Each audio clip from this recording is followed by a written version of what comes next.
Kenapa Krishna sampai ngomong seperti itu? Kenapa beliau berbicara seperti itu pada Arjuna? Saat itu Krishna sendiri agak marah. Kenapa? Orang-orang dengan memuja luhur dia bisa kaya, dia lupakan yang lain. Orang-orang dengan mencari bisa kaya, lupa dengan yang lain. Tidak ingat memuja para dewa, tidak ingat memuja Tuhan.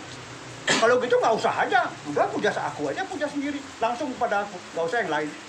Jadi mesti dilihat, ketika sabdanya Krishna seperti itu, kondisi kejiwaannya Krishna seperti apa? Saya punya bukunya. Kenapa dia begitu? Karena dia itu kesel. Lah, dari 5 ini mencerminkan 5 dimensi semesta. Kelingking ini simbol kuburan, tempat orang mati. Dari mana sih simbol manusia itu? Nah, ini dari tengah simbol leluhur, alam leluhur, Pitraloka. Ini simbol alam dewa-dewa. Ini simbol Tuhan. Makanya jempolnya paling bagus Tuhan, best. Ya. Nah, orang hidup dia akan mati ke sini. Tapi dengan upacara dia akan naik ke jadi leluhur. Nah, setelah dia jadi leluhur, kalau yang hidup ini keturunannya selalu berbuat dharma, maka dia naik menjadi para dewa. Inilah yang dimaksud dalam Rigveda Mandala 10 Sukta 15 tadi. Jadi mau nggak mau dia ada pilihan, kita tetap menghormati leluhur, entah itu namanya memuja leluhur, ya silahkan. Caranya ikuti apa yang pernah diwariskan oleh leluhur, apa yang dia datang leluhur, itu cara paling gampang. Dan dalam kehidupan ini kita berusaha untuk selalu dekat dengan leluhur. Orang Bali punya merajaan. Merajaan itu terminal untuk berkomunikasi dengan leluhur. Orang Jawa tidak perlu seperti itu. Walaupun dulu orang Jawa punya sentong tengah. Ya, tidak perlu orang Jawa harus seperti itu. Karena apa? Orang Jawa lebih kuat di spiritual, sementara orang Bali dominan di ritual. Orang-orang yang bermain di spiritual, maka leluhurnya ada di sini. Otak sini. Semua inspirasi yang muncul dalam diri seseorang sebetulnya itu berasal dari leluhur yang sudah bersemayam di sini. Tidak perlu kita seperti di Bali. Kalau di Bali memang sugesti yang besar adalah wujud bangunan. Dan nggak salah itu, nggak salah.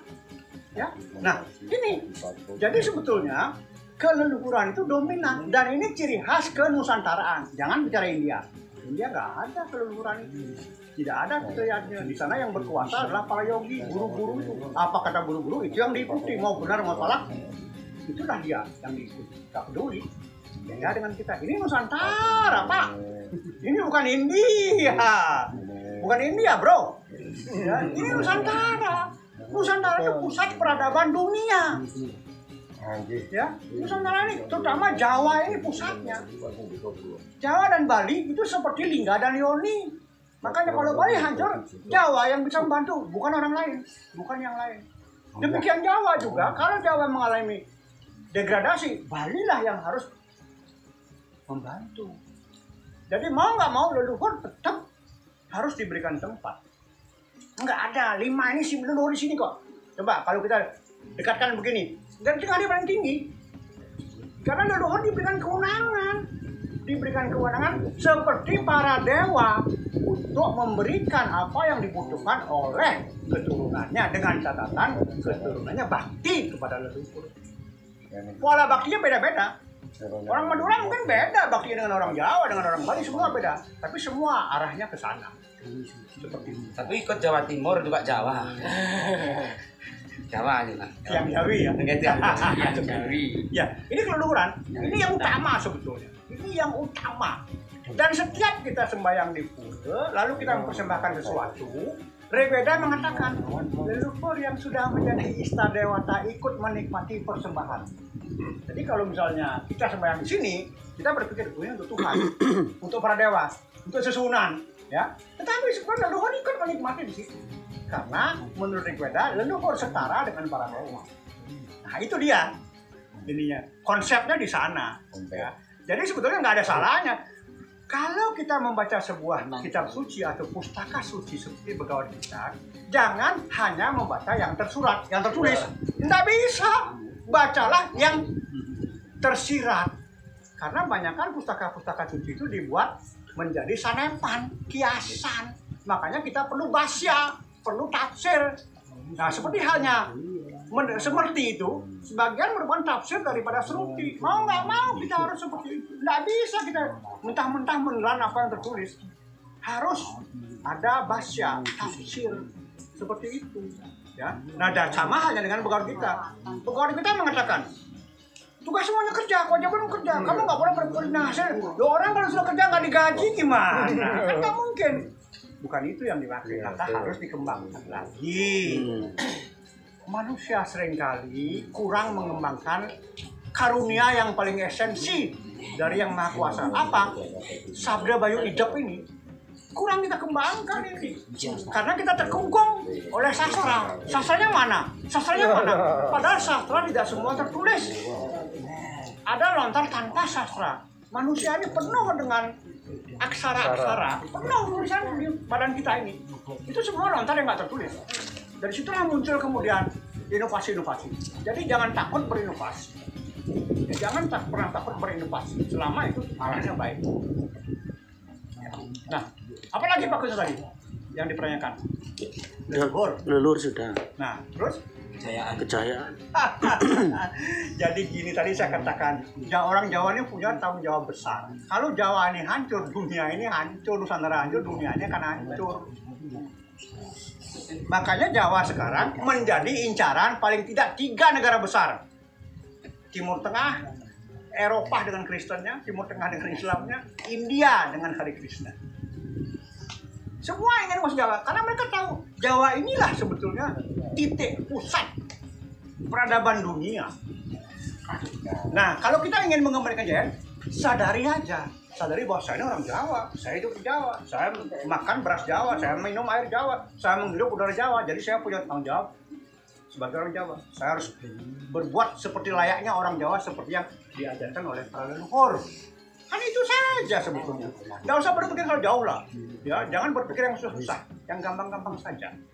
Itulah nanti akan semakin mempercepat proses pengembalian kejayaan Jawa itu. Ya. Saya kasih contoh.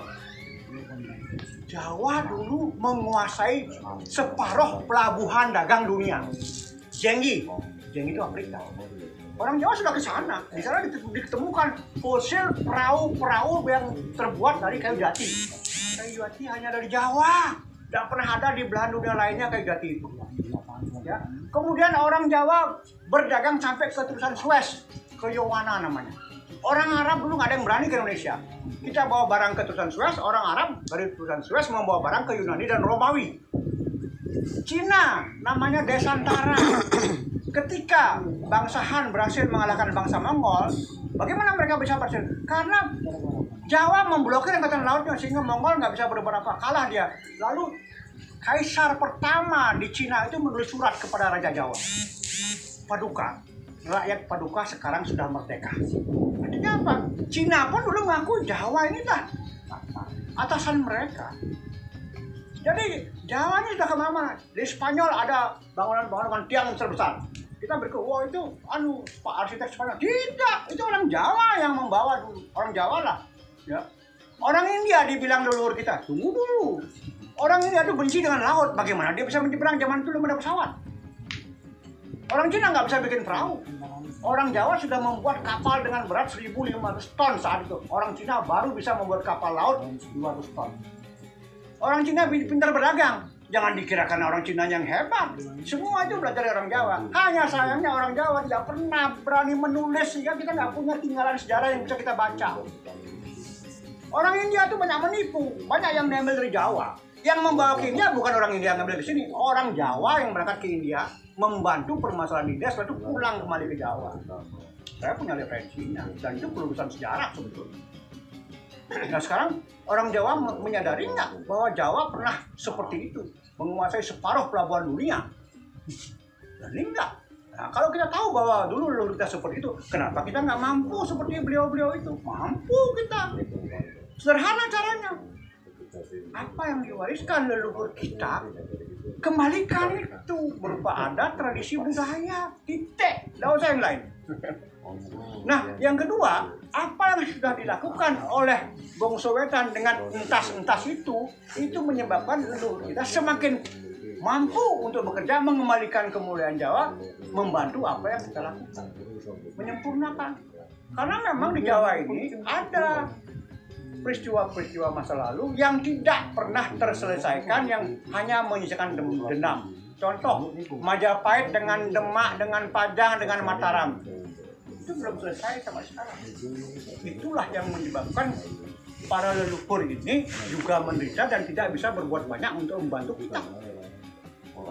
Jadi, apapun kata orang terkait dengan apa yang sudah dilakukan Bongso Wetan untuk entah-entah, jangan diambil hati, biarkan saja orang ngomong. Jangan diambil hati. Itu urusan kita, urusan leluhur. Ya. Nah, lalu apa lagi yang bisa kita lakukan? Kembalikan tradisi budaya yang terkait dengan kehidupan ke dalam keseharian. Kita punya yang namanya danyangan omah, danyangan desa.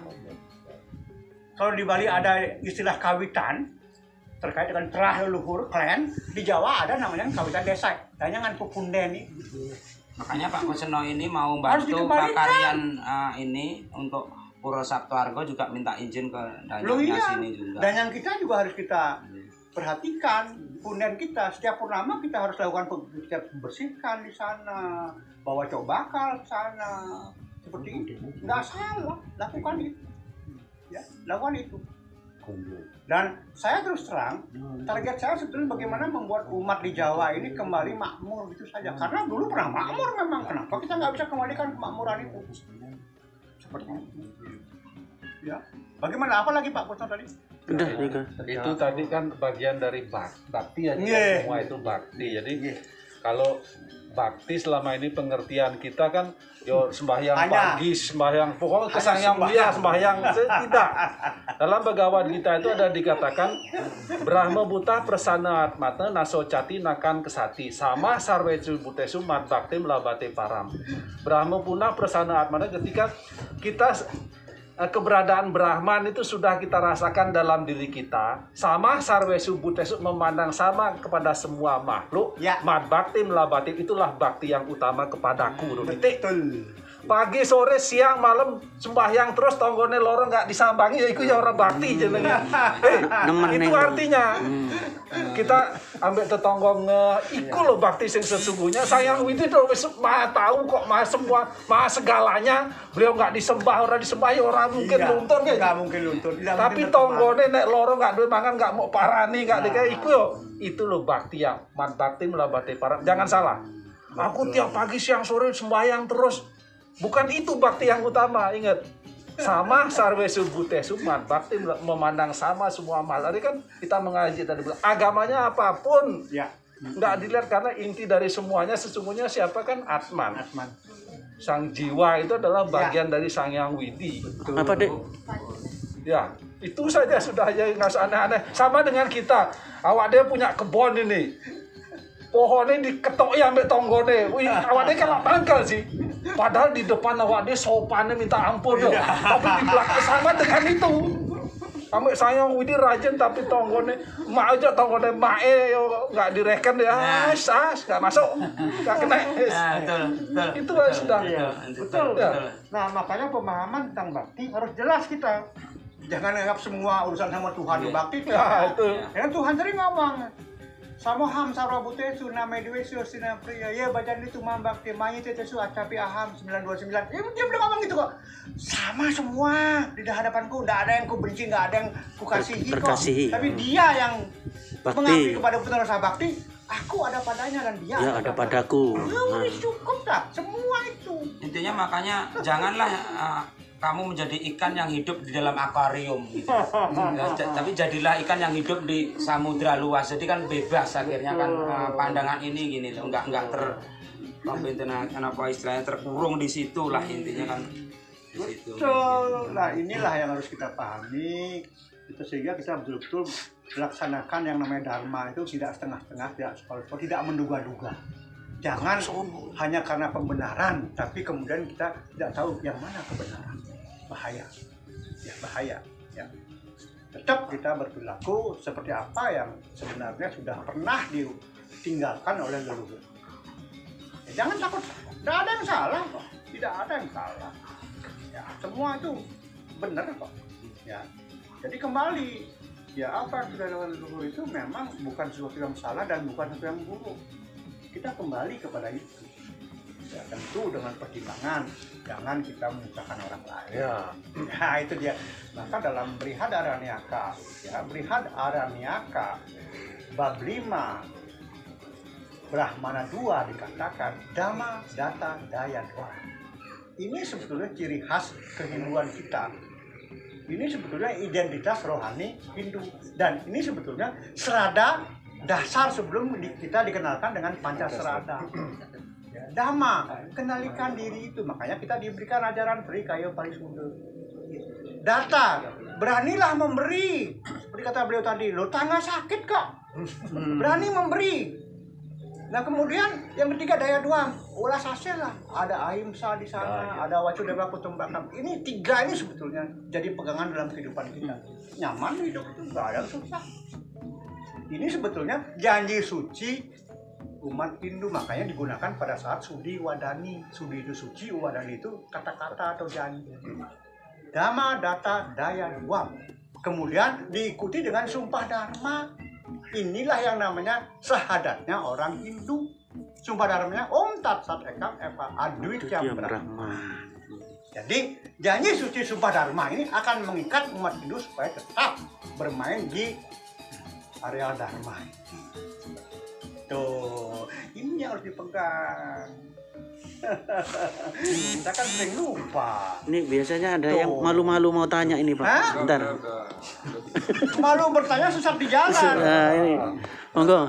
Ya intinya gini Pak Dewo. Jadi seperti kembali ke ini sebagai rasa bakti kita sekarang kan itu tadi istilahnya dalam slokanya, dalam sebuah lontarnya atau sebuah kitabnya begitu. Nah, sekarang kan harus diikuti dengan namanya nggak hanya teori saja, tapi juga suatu bentuk atau wujud bagaimana kita menjalankan sebuah teori itu tadi. Nah, teori ini adalah yaitu adalah bakti pada leluhur. Nah, intinya begitu. Ini kok ujung-ujungnya anu loh, tapi ini kan biar halus dulu, guys. Maksudnya bang begini lah, Pura Saptargo ini adalah sebagai wujud bakti kami kepada leluhur, kan begitu.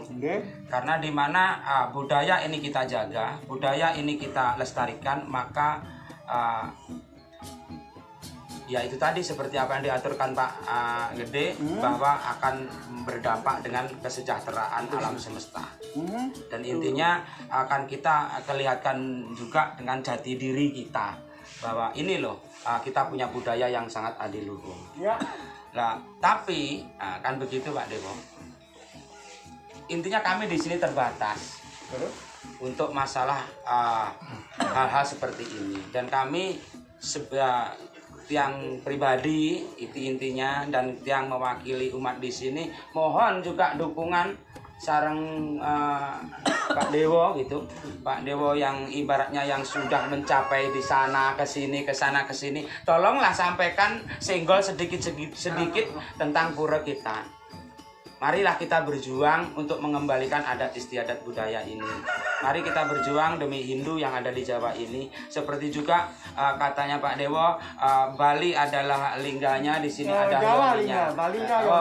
Yoninya. Jadi kita saling ini, dan begitu juga Pura Sabto Argo ini sangat didomisili oleh donatur-donatur dari Bali. Mungkin 80% ini yang bangun adalah saudara kita dari Bali.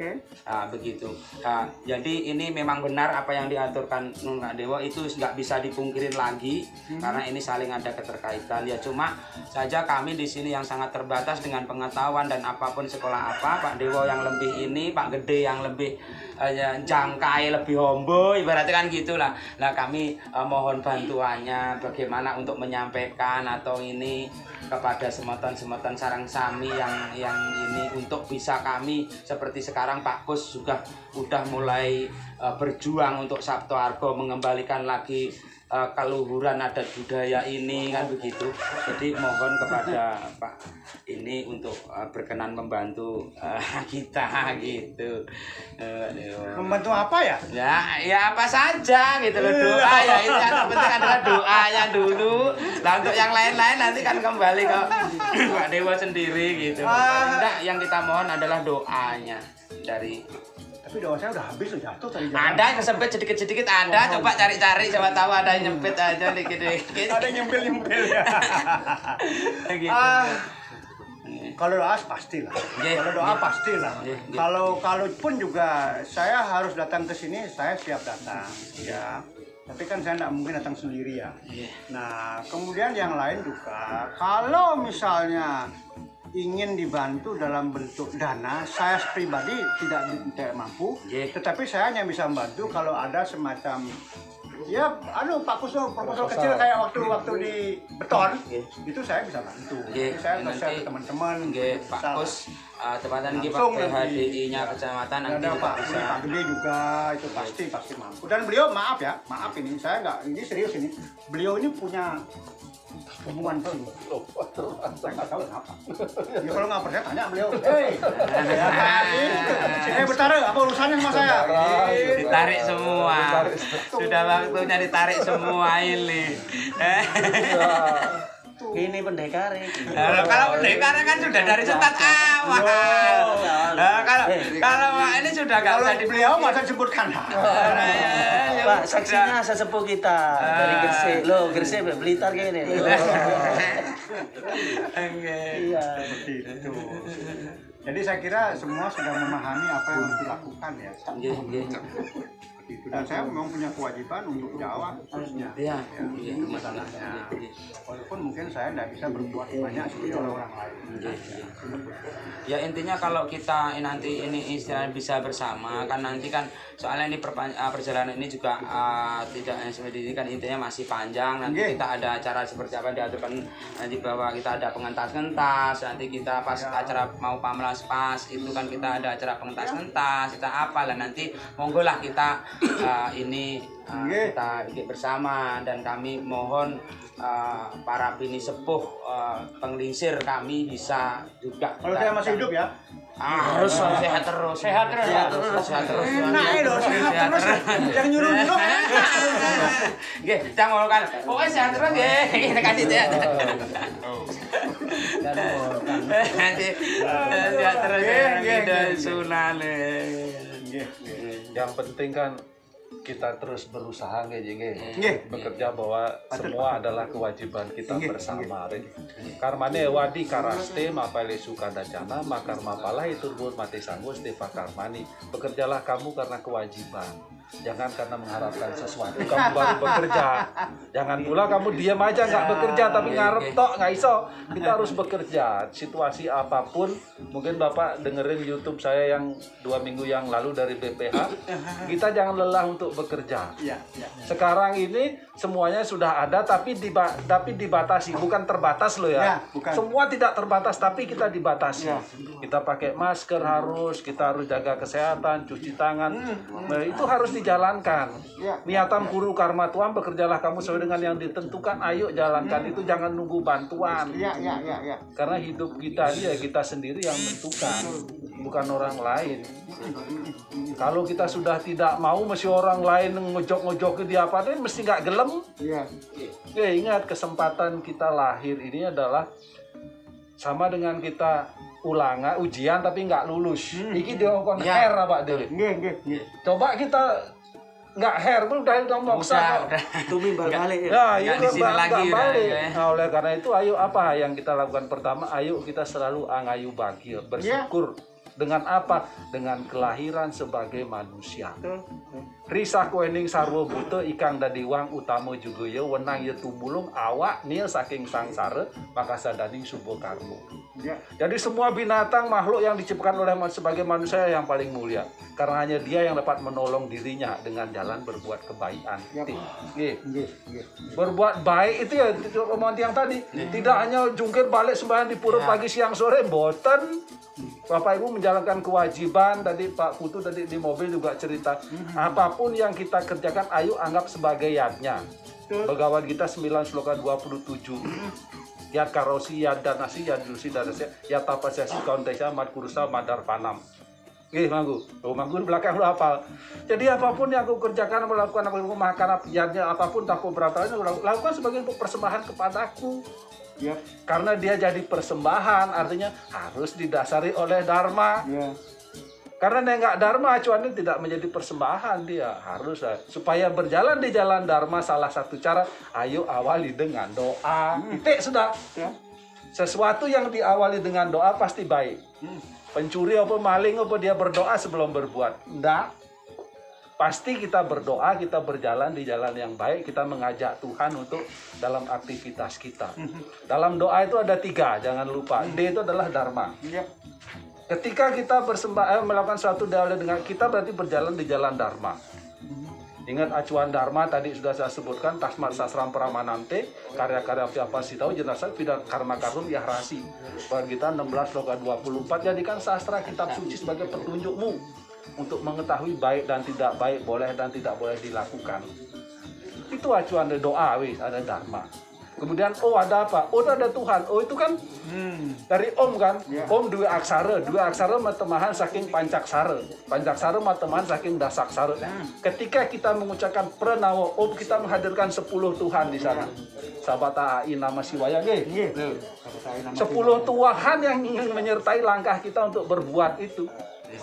Membuat kita semakin berinding tangan, membuat kita semakin tenang, membuat kita aman kan karena wis 10 sing melindungi kita kok.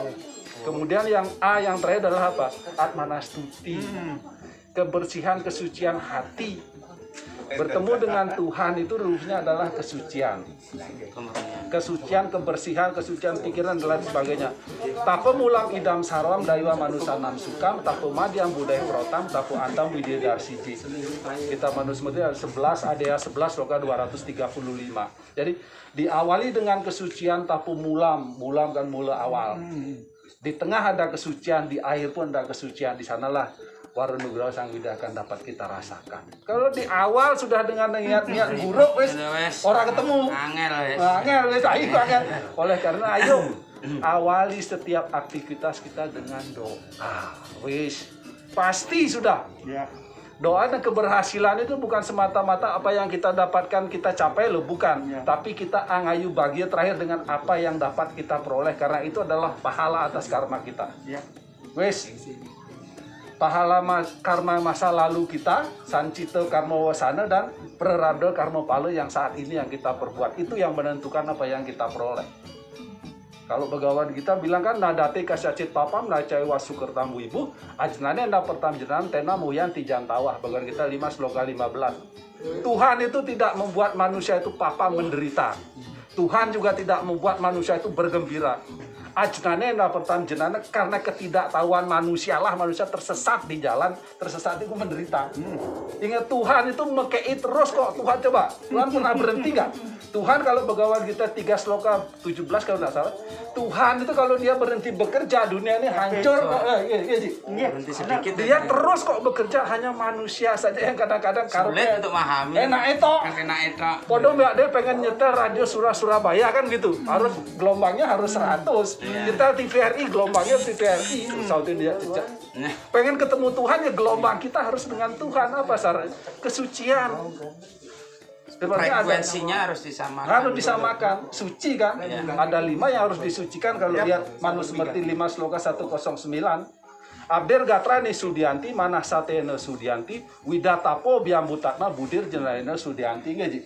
Ya. Tubuh disucikan dengan air, pikiran dengan kejujuran, atman dengan tapa berata, budi disucikan dengan pengetahuan yang suci sudah. Itu acuannya. Sudah kalau sudah suci wes dimanapun akan ketemu Tuhan kok. Ya, ya. Tuhan kan ada di mana-mana, nggak perlu ke pura. Bukan berarti kita dilarang ke pura nanti. Nah, kekuatan di pura itu berbeda dengan kita di luar. Ya. Ingat padu raksa yang saya ceritakan tadi ke Betul. nggak sembarang membangun pura, nentukan lokasi aja kudu. Wes mecaru apa wae ngeruak ngerapoh wes sembarang. Tempat suci itu. Makanya saya bilang di pura ada setan ya, dia yang setan itu ya. Ya, betul. Ketika dia melihat pura, dia melihat ada setan. Wah, dia iya, jadi setan. ya, itulah Dia sudah makanya setan dia. kok yo iso apa dulu saya bilang is. Saya di Podokoyo waktu dalan ceramah saya bilang gitu, sudah nggak usah direken. Karena pemahaman Tuhan itu ono di dalam setan ono dalam dirinya sih kan nandini dia ono setan tok isine. Coba kita ketemu Tuhan Widi nandini ono tahat sayang Widi kok orang Widi ada di mana-mana. Wiyo pakai nirwikaro tan grahita dening mana muang indriya kan. Ada di mana-mana tidak terpikirkan oleh manah dan indria kita tidak bisa, beliau ada kok. Kita ngobrol gini ya beliau ngerungokno kok. Jangan khawatir nggih. Sekalipun kita mungkin berbuat baik tidak ada yang melihat, jangan ragu-ragu, Tuhan nyatet kok. Kan pegawai kita juga bilang ya 9 sloka 22 Ananias Cita Yanto mam ye janah paripasate tesamni tiap yuk sama yoga kesema wahami aham. Ketika kita memusatkan pikiran hanya kepada Ananias Cinta Yanto mam, Ananias itu pada orang pada yang lain. Ya. Kita tidak memikirkan yang lain kecuali dia. Akan aku berikan apa yang tidak kamu miliki, dan akan aku lindungi segala milikmu. Loh yo apa maneh? Cang Widi lo gak jaluk sapa sing duwe pura wapi ono emase ora. Tapi bukan berarti kemudian kita tidak membangun itu gitu loh. Karena apa? Itu kan simbol. Iya.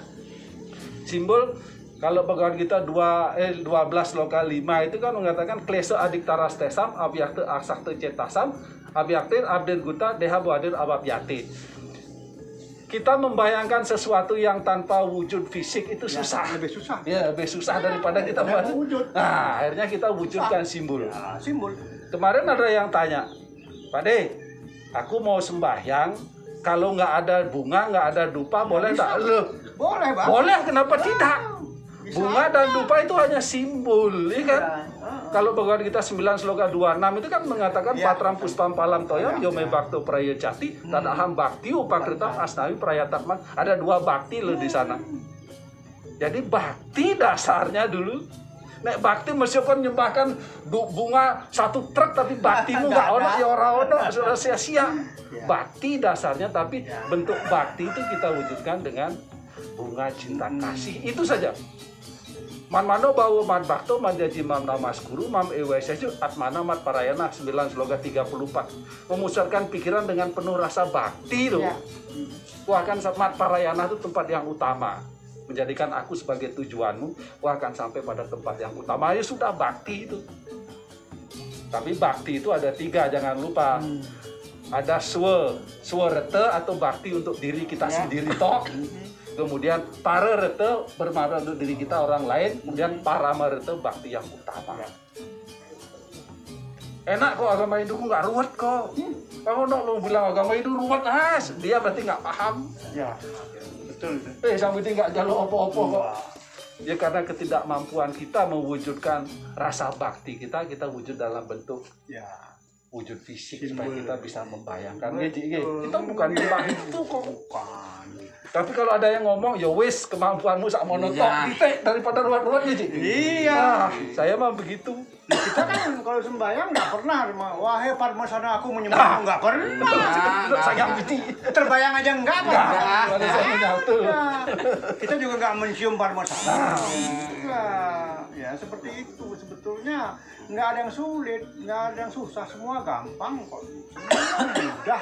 Kadang kan ada gitu. Kalau nggak ada gini nanti dewanya marah gitu kan. Wah, masa dewa marah itu loh. Sifat sayang Widi itu tidak ada maha pemarah. Sayang Widi itu maha pengasih, maha penyayang, maha pemarah. Bagaimana kita 9 sloka 30, orang yang paling buruk sekalipun ketika dia kembali jalan dharma, dia sudah jalan kebaikan kok, diterima kok. Nah, enak-enak sayang Widi. Iya.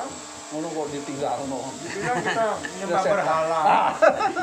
Berhala itu sebetulnya ya artinya perusak dan perusuh. Kita kan nggak pernah merusak, kita nggak pernah merusak. Nah kita punya acan-acan mana ada yang turun dia ngerusak hutan lagi, nggak ada. Sebenarnya nggak ada. Jadi berhala itu perusak, perusuh. Orang demo merusak dia hancurkan. Itu berhala. Ya, itu berhala itu. Iya nggak ada. Ya. Salah kalau dikatakan bahwa Kita itu berhala. sayang sekali sama ibu buta aja, yang ini aja kita Loh, kasih kok. Loh gini loh, pengertian buta kala jangan keliru. Buta itu adalah apa? Buta itu adalah ruang.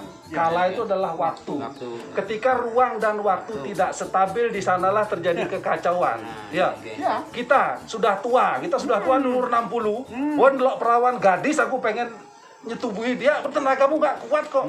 Akhirnya kan stres kita. Itu namanya buta kalau nggak stabil jiwa dan ragamu. Ruang dan waktumu kok nggak stabil. Hati-hati ya. Wah, enggak ya. Awak dewe nggak kerja, awak dewe nggak Udah nggak ada kerja. tenaga, udah nggak ada tenaga. Pak Dewo, Iya. awak dewe nggak kerja. Iya. Udah peluh. Delok, lihat tetangga punya TV bagus, ada pengen tuku TV, tekon di. Iya. Nggak ada duit kok. Akhirnya kan stres. Nang omah tukaran mbek bojone kan itulah Iya, kestabilan. itu namanya buta kala, ruang dan waktumu nggak stabil, nggak seimbang. Nek wis tuwek ya wis lah ndelok arek-arek seneng yo. Ojo pengen demek ndelok arek nom, Bangku. Pak Dewo. Betul. Itu ruang dan waktu sudah stabil, kita tidak nyembah kok lo apa sih? Itu kadang-kadang pemahaman yang tidak salah sama keliru. Mudah kalau tuh nyembah buto. Buto itu ruang, kala itu waktu. Yang paling kuat di dunia adalah waktu. Ya, kita nggak bisa melawan. Nah, nggak bisa melawan. Ojo melawan, narik mundur Siti aja lo Rai. Keren aja lo Raiso. Maka kekuatan yang ketiga itu tidak stabil ruang dan waktu, terjadi kekacauan. Ayo kita, ayo dalam diri kita saja sudah.